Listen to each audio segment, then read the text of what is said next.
அஸ்ஸலாமு அலைக்கும். இன்றைக்கி நம்ம என்ன பார்க்க போகிறோன்னா, அடிக்கடி சிக்கன் மந்தி சாப்பிட்ருப்போம். இது வந்து பீஃப் மந்தி நான் பண்ண போகிறேன். இந்த பீஃப் மந்தி எப்படி செய்யலாங்கிறத பார்க்கலாம் வாங்க. ஒரு கடாய் எடுத்துக்கோங்க. அந்த கடாயில் வந்து தேவைக்கு ஏற்ப தேங்காய் எண்ணெய் சேர்த்துக்கோங்க. ஒரு டீஸ்பூன் அளவுக்கு நெய் சேர்த்துக்கோங்க. நான் 1 கேஜி அரிசிக்குள்ள அளவு சொல்லிகிட்ருக்கேன். பே லீஃப், ஏலக்காய், பிளாக் ஏலக்காய், கிராம்பு, பட்டை, மிளகு, சோம்பு, முழு தனியா இதெல்லாம் எடுத்துக்கலாம்.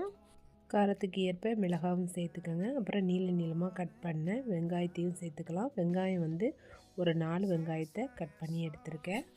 ஒரு 1 1/2 டீஸ்பூன் அளவுக்கு இஞ்சி பூண்டு பேஸ்ட் சேர்த்துக்கலாம். அப்புறமா ஒரு கப் அளவுக்கு தயிரும் சேர்த்துக்கலாம். சேர்த்து நல்லா கிளறி விட்டுக்கலாம்.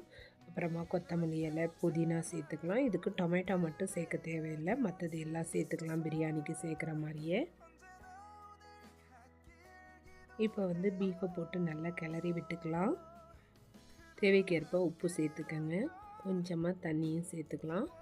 பீஃபை வந்து நல்லா விசில் போட்டுருங்க. அதை நல்லா ஓரளவுக்கு சாஃப்டாக வர வரைக்கும் நல்லா குக் பண்ணி எடுத்துக்கோங்க. நல்லா கிளறி விட்டுக்கோங்க. கிளறி விட்டுட்டே இருங்க. இதில் வந்து அந்த சால்னா இருக்குது. ரைஸை வந்து நார்மலாக நம்ம குக் பண்ணி எடுப்போம்ல, ஆஃப் குக்கு, அதை மாதிரி குக் பண்ணி எடுத்துக்கலாம். இப்போ நம்ம பீஃபை வந்து வரட்டி வச்சுருக்கோம்ல, அந்த மசாலாவில் போட்டு ரைஸை நல்லா குக் பண்ணி எடுத்துகிட்டு அதுக்கப்புறமா இந்த பீஃபை வந்து அது மேலே போட்டு ஒரு சார்கோல் வச்சிடலாம்.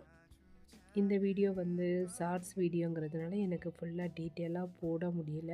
இந்த சார்கோலை வச்சு இந்த ஸ்மோக்லாம் போனதுக்கப்புறமா ஓப்பன் பண்ணலாம். ஓப்பன் பண்ணிவிட்டு அதை எடுத்துருங்க. இப்போ வந்து பீஃபை ஒரு சைடு எடுத்து விட்டுட்டு அந்த ரைஸை வந்து ஹாட் பாக்ஸில் போட்டு சாப்பிட போகிறோம். லஞ்சுக்கு டைம் ஆகிடுச்சு. சண்டேன்றாலே வேர்க்கடலையும் வீட்டுக்கு வந்துடும். அதனால் வேர்க்கடலையும் வாஷ் பண்ணி எடுத்து வச்சிட்ருக்கேன். பாருங்கள், ஒவ்வொரு கடலையும் எவ்வளோ குண்டு குண்டாக இருக்குது. பச்சையாகவே நான் பாதியை சாப்பிட்டுட்டேன். பாருங்கள், ஒவ்வொரு கடலையும் எவ்வளோ குண்டாக இருக்குதுன்னு. பீஃப் மந்தி நான் அடிக்கடி செய்வேன். ஆனால் மட்டன்லேயும் இதே மாதிரி செய்யலாம். நானும் லஞ்ச் சாப்பிட்றதுக்கு உட்காந்துட்டேன். மசாலா ரொம்ப டேஸ்ட்டாக இருந்துச்சு. சாப்பிட்டு முடிச்சுட்டு கார்டன் வேலை கொஞ்சம் இருந்துச்சு. அதனால் கார்டன்லாம் க்ளீன் பண்ணி எல்லா மரங்களையும் வைக்கிறதுக்கு வந்துட்டு கார்டன் வேலையை முடிச்சுட்டு வீட்டுக்குள்ளே வர்றோம். சரியான மழை, மசாலா.